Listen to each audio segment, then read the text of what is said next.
Hello friends, good morning.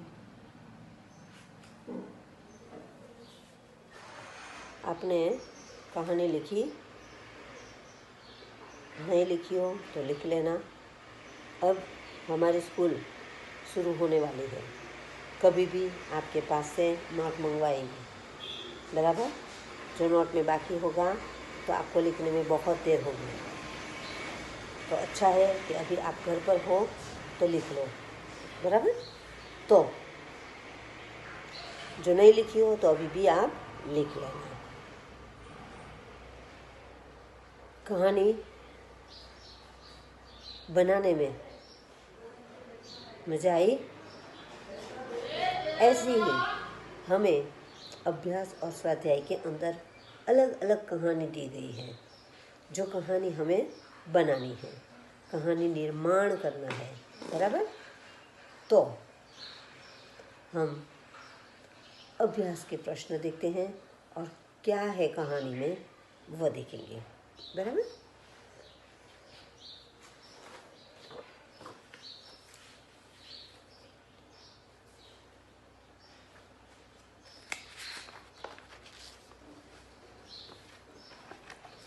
तो अभ्यास का पहला प्रश्न है,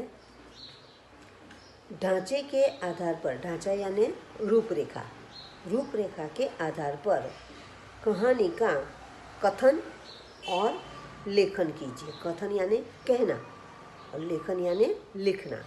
कहो कहो और लिखो, बराबर। तो अब उसका ढांचा यानी रूपरेखा क्या है? तो एक बादशाह वजीर की निवृत्ति के बाद उस पद के लिए उस उम्मीदवार बुलवाना। कठिन परीक्षा, 3 उम्मीदवारों का बादशाह तक पहुंचना।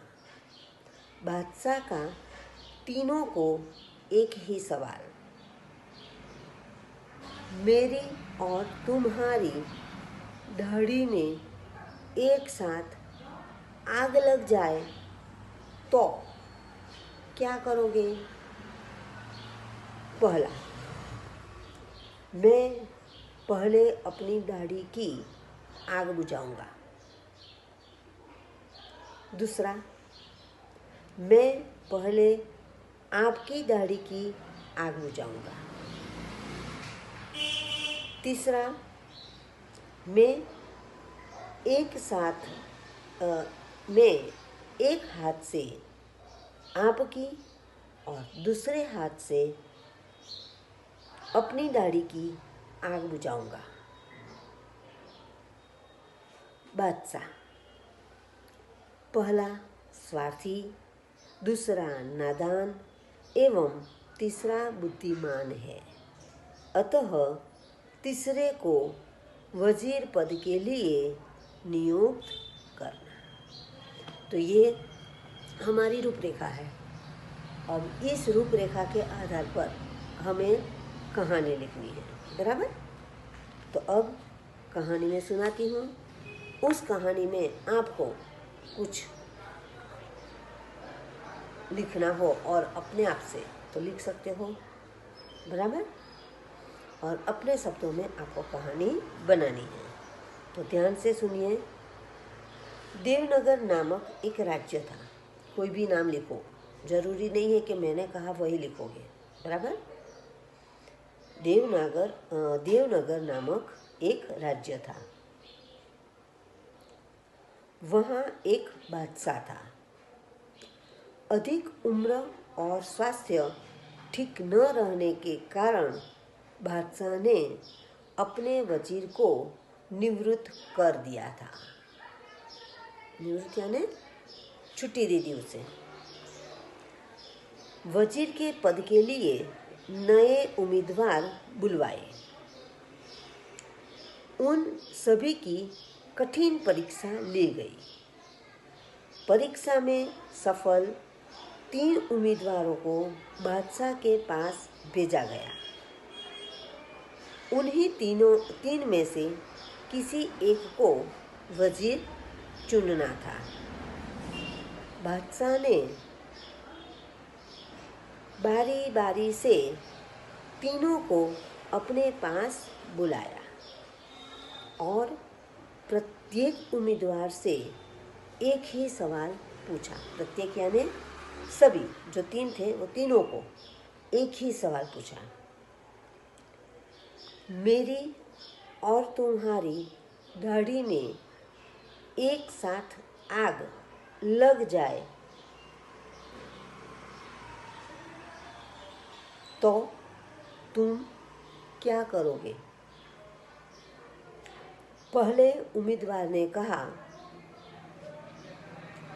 मैं पहले अपनी दाढ़ी की आग बुझाऊंगा। दूसरे ने कहा, मैं पहले आपकी दाढ़ी की आग बुझाऊंगा।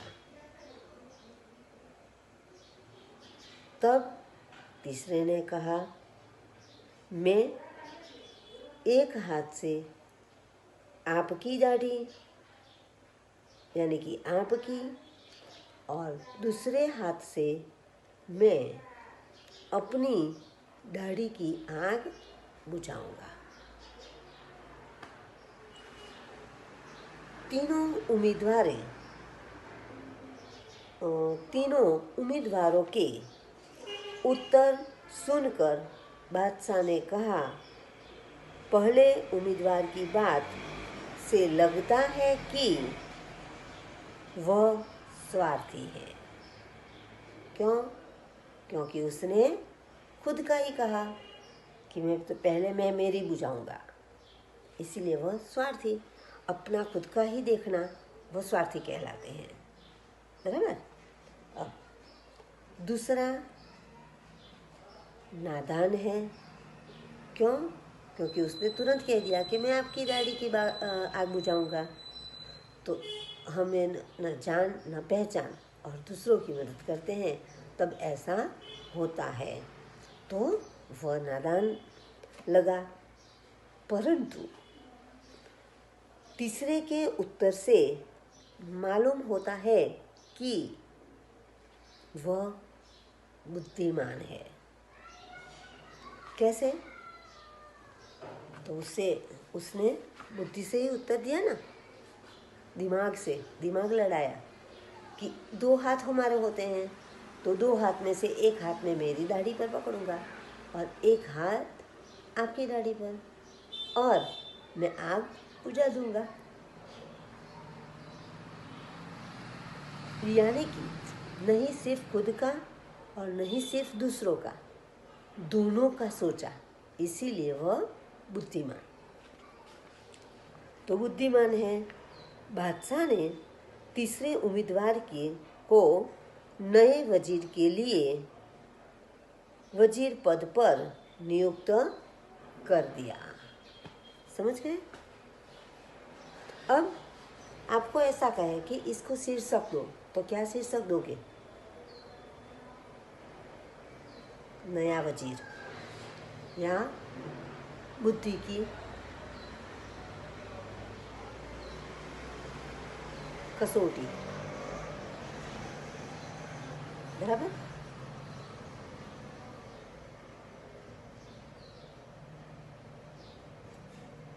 तो ये यहाँ कहानी है।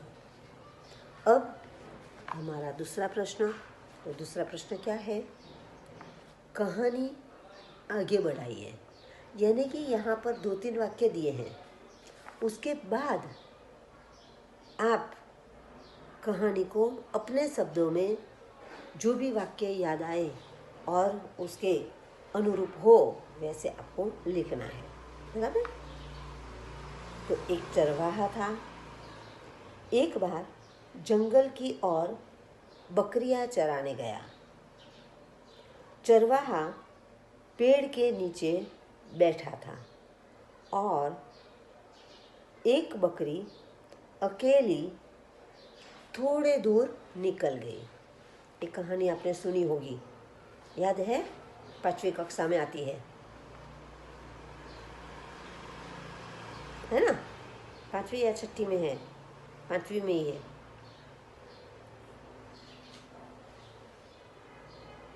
कि चरवाहा भेड़ बकरियां लेकर निकलता है और उसमें से एक बकरी पीछे रह जाती है चरती चरती, है ना। तब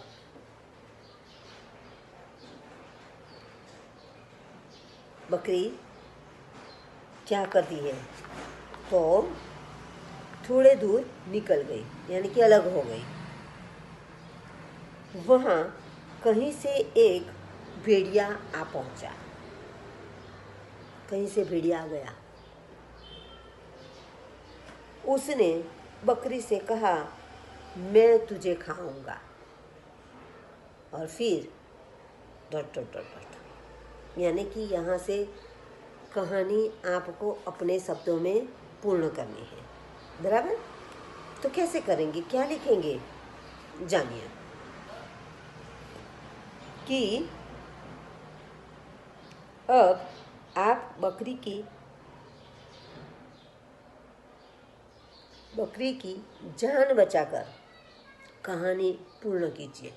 यानी कि बकरी को कुछ नहीं होना चाहिए, बकरी की जान बचनी चाहिए।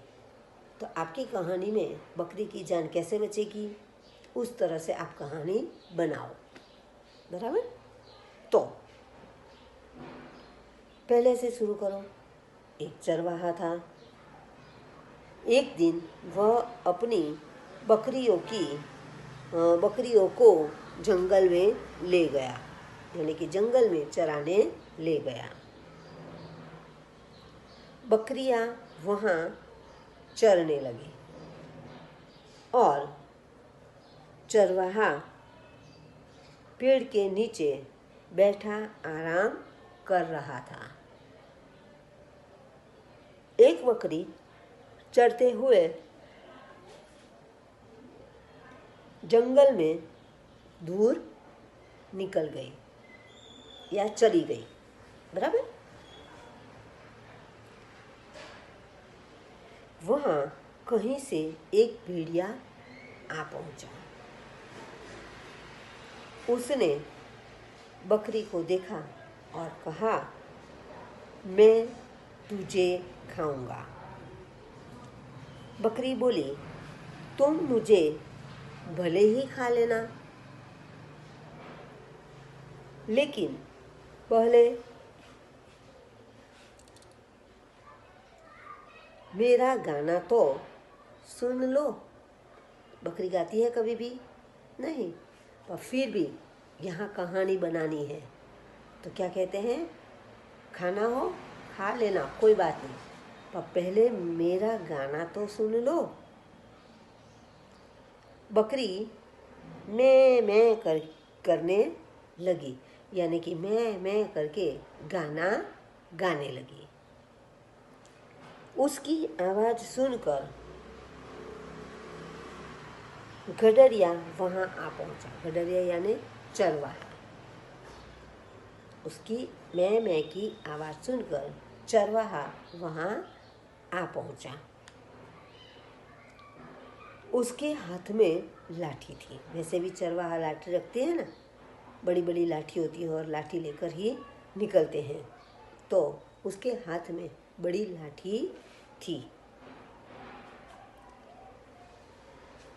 चरवाहे को देखते ही भेड़िया डर कर वहाँ से भाग गया। चरवाहा ने भेड़िए को लाठी दिखाई और भेड़िया लाठी देखकर घबराकर भाग गया। इस तरह से भी लिख सकते हो। तो भेड़िया डरकर वहाँ से भाग गया। इस प्रकार बकरी ने अपनी चतुराई से खुद की जान बचा ली। समझ गए? तो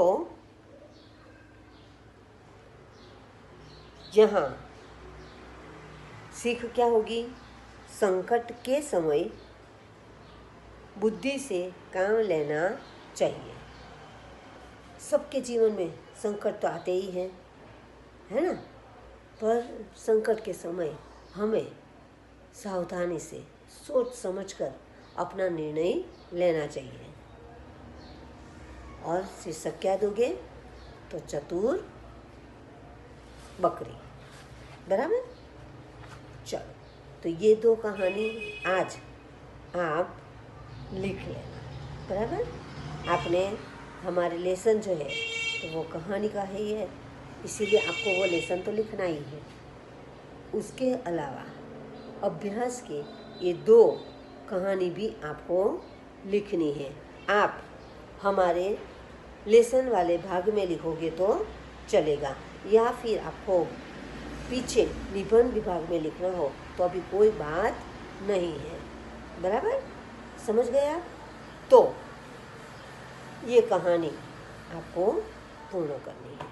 ओके, अच्छे अक्षर से, सही मात्रा से लिखना। बराबर। Thank you.